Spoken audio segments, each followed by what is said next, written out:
Jadikanlah kami, anak-anakmu kaum muda, menjadi penyembah-penyembah yang benar. Menyembah Allah yang dikenal, Allah yang dimengerti ya Tuhan. Terima kasih buat kesempatan sore hari ini.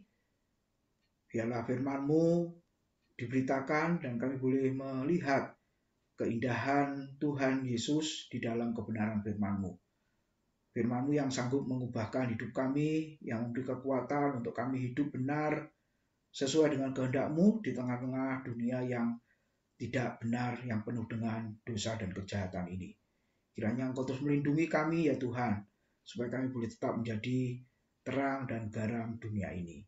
Dalam nama Tuhan Yesus, kami sambut firman Tuhan. Amin. Ya, selamat malam semuanya.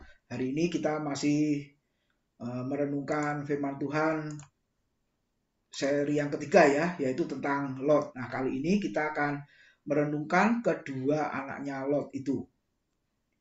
Nah, coba kita lihat di 2 Petrus pasal 2 ayat 7 dan 8. Yang berbunyi demikian, 2 Petrus pasal 2 ayat 7 dan 8.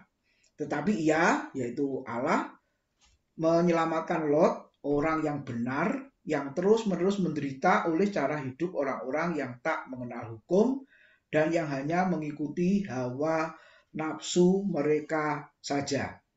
Ayat 8, sebab orang benar ini, yaitu Lot, tinggal di tengah-tengah mereka dan setiap hari melihat dan mendengar perbuatan-perbuatan mereka yang jahat itu, sehingga jiwanya yang benar itu tersiksa. Masih ingat beberapa waktu yang lalu Lot dan keluarganya tinggal di Sodom dan Gomora. Karena pilihannya sendiri, Bapak Abraham sudah memberi kesempatan ya, silakan pilih. Kalau engkau ke kanan, aku ke kiri. Demikian juga sebaliknya. Masih ingat ketika penggembalaan Lot, Abraham juga dikatakan tambah banyak. Nah, negeri itu tidak mencukupi lagi kata Alkitab. Sehingga mereka harus berpisah. Para gembala-gembala berkelahi sehubungan dengan padang rumput. Makanya Abraham berkata, silakan pilih. Nah, singkat cerita, Lot memilih lembah Sungai Yordan. Seperti taman Tuhan katanya ya. Dan di situ ternyata dekat dengan kota Sodom dan Gomora.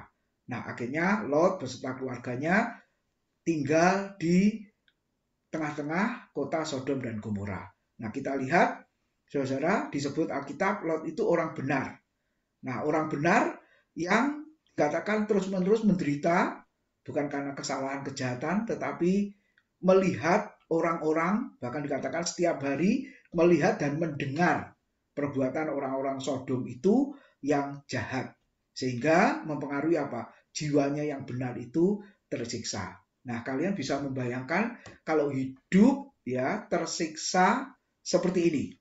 Bukan secara fisik memang yang tersiksa, tapi hati batinnya yang tersiksa. Melihat teman-teman yang kelakuannya buruk katakanlah, lalu tinggal di lingkungan pekerjaan atau sekolah yang tidak mendukung. Tadi pagi saya ngajar di kelas baptisan, sekolah saya itu kan negeri melulu ya, dari SD, SMP, SMA. Lingkungan saya sudah ceritakan, merokok gitu ya, gurunya juga merokok. Nah, akhirnya ada beberapa orang Kristen yang juga terpengaruh, saudara-saudara. Nah, lalu sikap kita sebagai anak Tuhan bagaimana? Kalau kita tinggal di lingkungan yang seperti itu, entah di sekolah atau di dalam pekerjaan. Nah, mari kita lihat, saudara, Lot dikatakan orang benar yang tinggal hidup di tengah ketidakbenaran. Dikatakan cara hidup orang-orang yang tak mengenal hukum, mengikuti hawa nafsu. Nah, dalam hal ini konteksnya adalah kenajisan ya, saudara, kenajisan. Kehidupan yang amoral, ya, free sex, dan lain sebagainya. Lalu setiap hari melihat dan mendengar kejahatan orang-orang Sodom itu. Saya kasih satu contoh. Ya, di Surabaya ini ada salah satu gereja GBI yang berdiri di tengah-tengah kompleks pelacuran. Nah, sekarang sudah ditutup sih. Ya, gereja itu sampai hari ini masih ada. Pendetanya sudah tua, masih hidup sampai hari ini. Dia pernah berkata kepada saya, Pak Tim, maaf enggak ngundang Bapak. Loh, iya, kenapa enggak ngundang Bapak katanya? Sebab nanti Bapak digoda kalau masuk ke gereja itu. Karena melalui jalan lorong ya, kompleks pelacuran itu katanya. Wah, terus nah saya sendiri saja juga digoda kok katanya gitu. Oh, Bapak yang tua aja digoda. Iya, apalagi yang muda. Lalu dia berkata, betapa menderitanya jemaat di sana. Apalagi anak-anak sekolah minggu, anak-anak remaja menyaksikan, saudara-saudara ya, para pekerja seks komersial itu ya. Jadi setiap hari mendengar, melihat hal-hal yang seperti itu.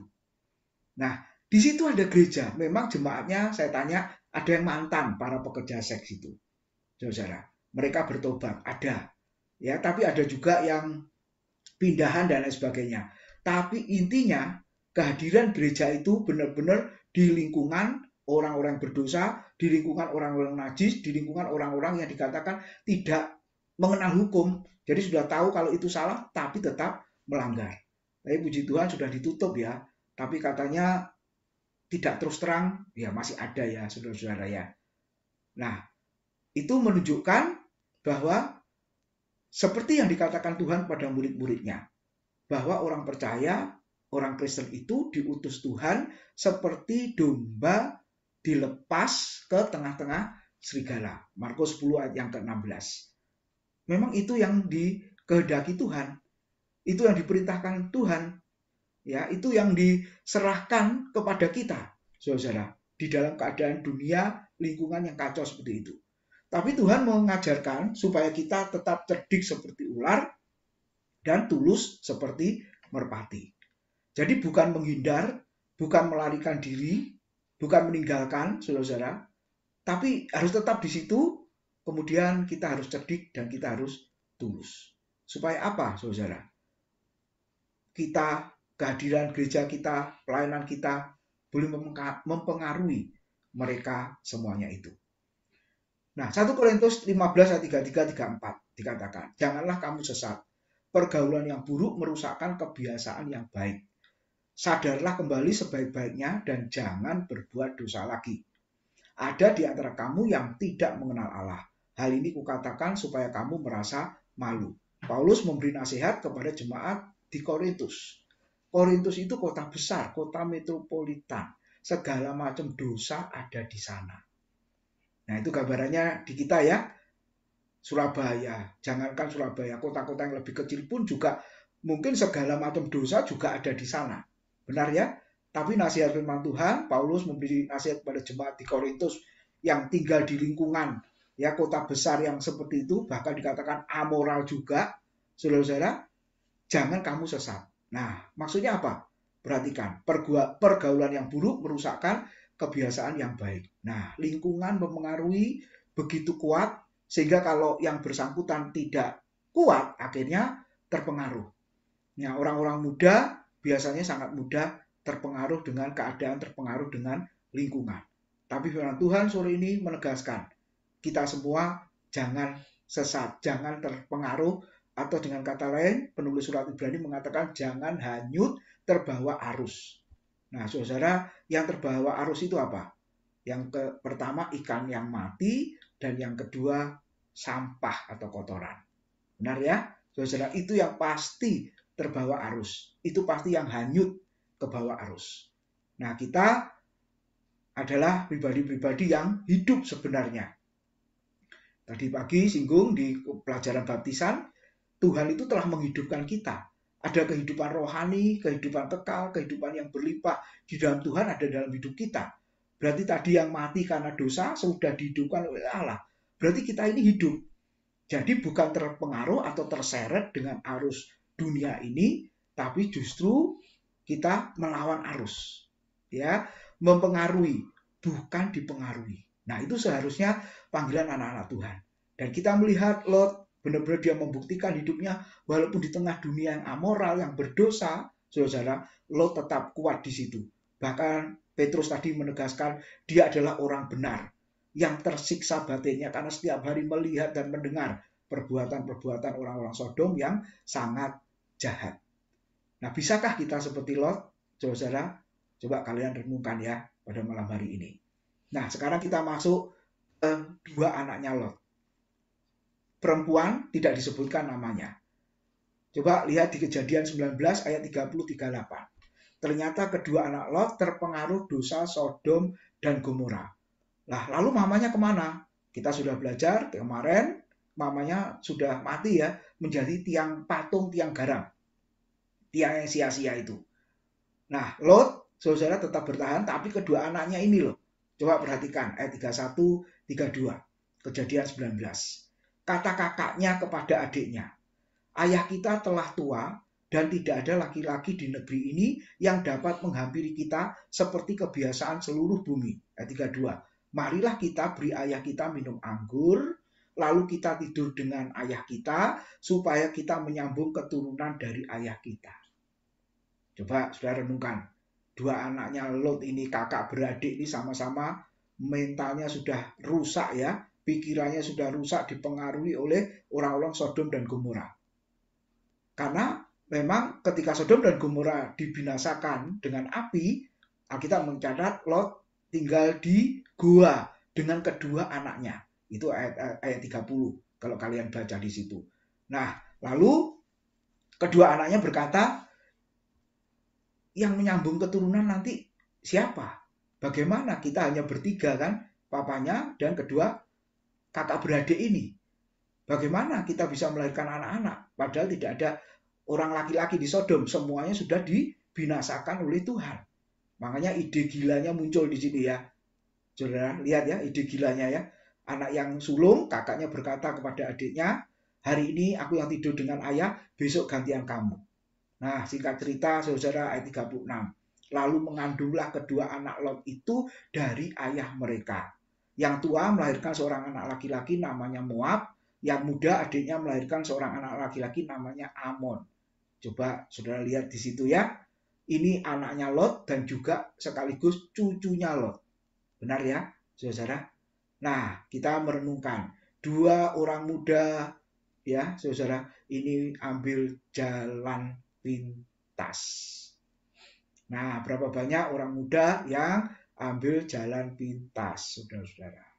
Akhirnya jatuh dalam dosa, akhirnya menyesal begitu dalam karena akibat dari keputusannya itu. Nah, mereka bagaikan kedua anak Lot ini, saudara. Akhirnya Moab dan Amon ini menjadi nenek moyang kedua bangsa yang sangat dikutuk oleh Tuhan. Coba baca di kitab Nehemia dan juga kitab Ulangan. Nehemia 13 ayat 1 mengatakan apa? Pada masa itu bagian-bagian daripada kitab Musa dibacakan dengan didengar oleh rakyat. Didapati tertulis dalam kitab itu bahwa orang Amon dan orang Moab tidak boleh masuk jemaah Allah untuk selamanya. Jadi terkutuknya sampai sedemikian rupa, tidak boleh masuk ke kumpulan orang Israel, apalagi untuk beribadah dan menyembah Allah Israel, saudara-saudara. Lalu ayat 3 dan 4 Ulangan 23. Seorang Amon atau seorang Moab janganlah masuk jemaat Tuhan, bahkan keturunannya yang ke-10 pun tidak boleh masuk jemaat Tuhan sampai selama-lamanya. Karena, nah ini ada satu peristiwa lagi ya, mereka tidak menyongsong kamu dengan roti dan air pada waktu perjalananmu keluar dari Mesir, dan karena mereka mengupah Bileam bin Peor dari Petor di arah Mesopotamia melawan engkau, supaya dikutukinya engkau. Jadi ada peristiwa lain, tidak memberi jalan kepada orang Israel. Sehingga dikatakan bangsa Moab, bahkan keturunan ke-10 pun, kata Alkitab, tidak boleh masuk ke dalam jemaah Tuhan sampai selama-lamanya. Betapa mengerikan kalau Tuhan sudah mengutuk. Betapa tidak ada artinya ketika Tuhan sudah mengutuk dan menghukum, saudara-saudara. Wah, mengerikan ya. Kalau kita lihat perjanjian lama seperti itu, sekali Tuhan mengutuk, sudah kutukannya terus berlaku, saudara-saudara. Sampai keturunan ke-10 dikatakan. Tapi puji Tuhan, Kristus telah datang, dia mati di atas kayu salib, dia sudah menebus kutuk itu. Nah, sehingga kutukan itu sudah nggak berlaku lagi karena semuanya sudah ditumpahkan ya di atas Kristus. Jadi kalau ada ajaran yang mengatakan kita masih ada ikatan ya, kutukan-kutukan, ya nenek moyang kah atau siapapun, saudara-saudara, jangan percaya. Apalagi mereka mengatakan, ayo pelayanan pelepasan, dilepaskan engkau. Karena ini ada keturunan sampai ke-10, jangan-jangan engkau keturunan yang ke-10 katanya. Jangan percaya. Ketika kalian sudah percaya Kristus, sudah lahir baru lebih tepatnya, maka kutuk itu sudah diangkat oleh Kristus, ditanggungkan oleh Kristus. Sehingga tidak ada kutuk lagi yang mengikat kita, akhirnya kita memuji dan menyembah Dia, kata pujian ya, kata surat Roma itu. Nah, saudara, kehidupan orang muda berapa banyak yang terpengaruh dengan dunia ini. Memang benar nih, orang muda ini cueknya minta ampun ya. Saudara, kemarin ketika mengajar, bangkunya kan kurang ya. Terus kira-kira apa yang terjadi kalau seandainya di kelas ya prediksinya saudara jumlahnya disebut, ternyata lebih banyak yang hadir. Apa yang harusnya dilakukan? Kira-kira. Ya hubungi pihak sekolah, oke. Nggak ada yang tergerak, tolong hubungi pihak sekolah atau ke kantor TU gitu ya, katakanlah saudara. Saya yang berkata, tolong salah satu ya ke kantor. Memberitahu bahwa kita jumlahnya ada 30, tapi bangkunya hanya 20. Gimana caranya? Akhirnya pergi. Terus setelah itu ada petugasnya yang datang, bawa bangku sama meja. Ya, sendiri-sendiri ya, bangku sama meja. Terus apa yang dilakukan? Sebenarnya supaya cepat apa yang harus dilakukan? Membantu kan? Tapi saya lihat satu pun nggak ada yang membantu. Wah, saudara-saudara, ini anak-anak akhir zaman ini kok cuek begitu ya, saudara-saudara ya. Nggak ada satupun yang membantu. Ya, mungkin berpikir sudah membayar, ngapain angkat-angkat bangku Pak, mungkin gitu ya. Tapi lihatlah sampai kasihannya bapak-bapaknya itu yang apa bagian cleaning service ya, bantu-bantu angkat bangku, meja dan lain sebagainya. Nah, saudara, dunia yang cuek sekarang. Coba ini 4 orang di gambar ini ya, sibuk dengan gadgetnya masing-masing. Ngobrol? Enggak. Tidak usah jauh-jauh lah. Kalau kalian lagi ngantri, katakanlah makan ya, di depan atau di restoran. Kalau menunggu makanan itu datang, apa yang dilakukan? Walaupun satu keluarga ada papanya, mamanya, lalu ada 3 anaknya, apa yang dilakukan? Ngobrol? Enggak. Lihat handphonenya masing-masing. Ada yang lihat Facebooknya, Instagram, ada yang main game. Saudara, papanya juga sibuk sendiri, mamanya juga sibuk sendiri. Pasti di rumah juga begitu ya. Wong di luaran aja seperti itu. Nah, saudara, firman Tuhan mengingatkan kita. Beberapa minggu ini di dalam surat Ibrani kan menjelaskan, mengajarkan. Jangan meninggalkan persekutuan, jangan meninggalkan ibadah, jangan meninggalkan pelayanan, jangan meninggalkan kegiatan gereja kita. Kenapa? Karena disitulah tempat kita berkumpul, disitulah ada nasihat, disitulah ada dorongan, semangat, dan lain sebagainya. Nah, 1 Timotius 4 ayat 12 menjelaskan. Timotius yang masih muda saat itu, Paulus menegaskan di situ, jadilah teladan dalam perkataanmu, perbuatanmu, bahkan dikatakan dalam kesucianmu juga. Nah, malam hari ini kita boleh merenungkan, kita seperti Lot, tinggal di tengah dunia yang berdosa, yang najis dan yang kotor ini.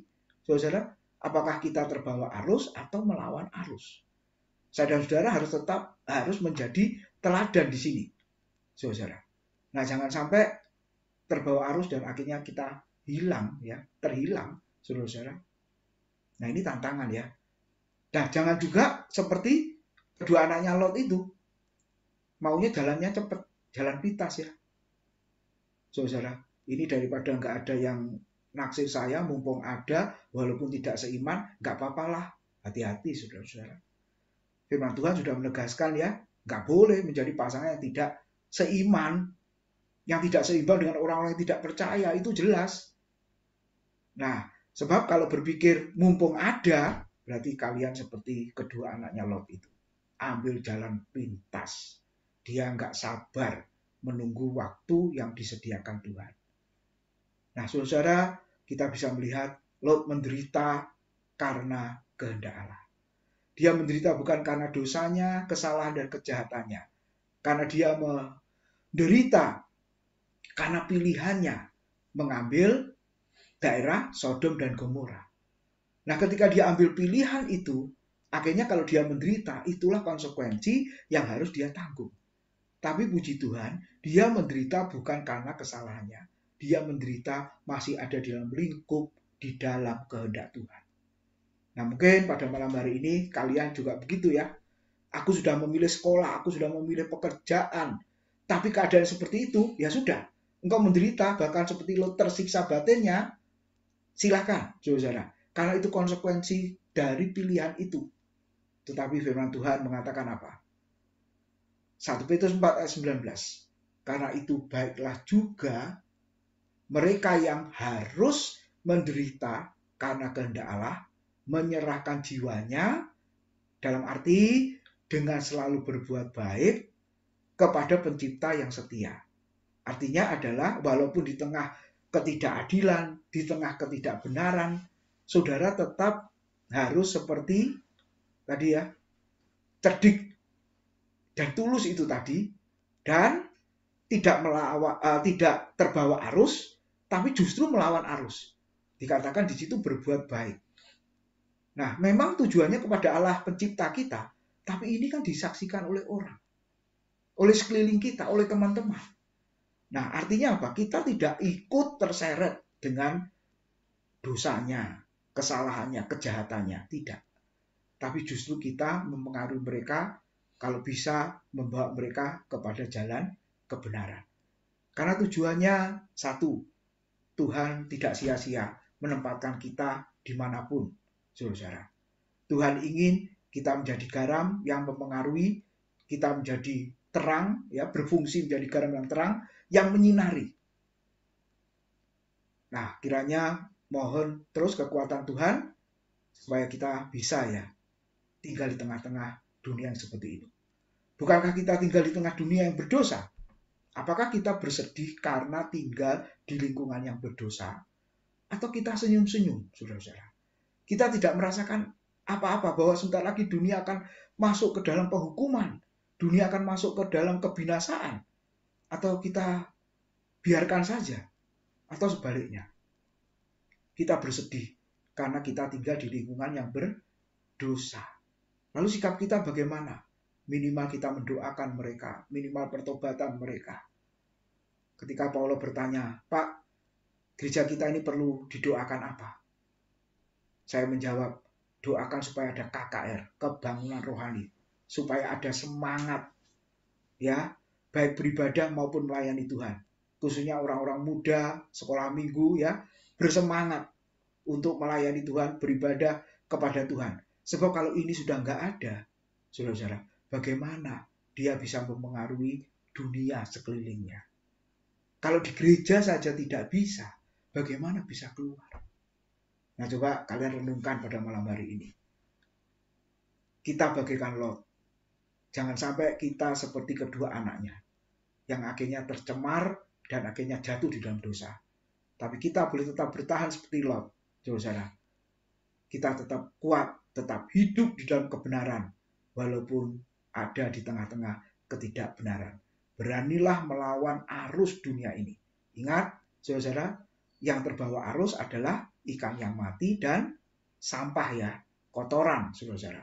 Tapi kalau melawan arus, berarti dia ikan yang hidup, yang bergerak, yang terus menerobos ke dalam arus dunia ini, menjadi contoh, menjadi berkat bagi banyak orang.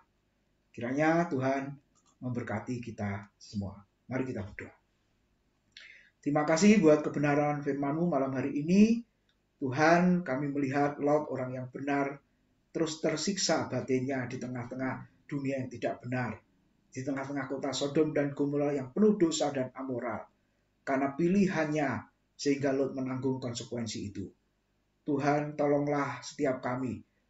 Kami juga seperti Lot, tinggal di tengah-tengah dunia yang rusak, berdosa dan amoral ini. Kiranya terus menguatkan setiap kami, supaya kami boleh menjadi berkat, kami boleh membawa perubahan di sekitar kami. Terima kasih Tuhan, berkati seluruh anak-anak-Mu yang sudah hadir pada malam hari ini. Dalam nama Tuhan Yesus, kami sudah berdoa dan mengucap syukur. Amin.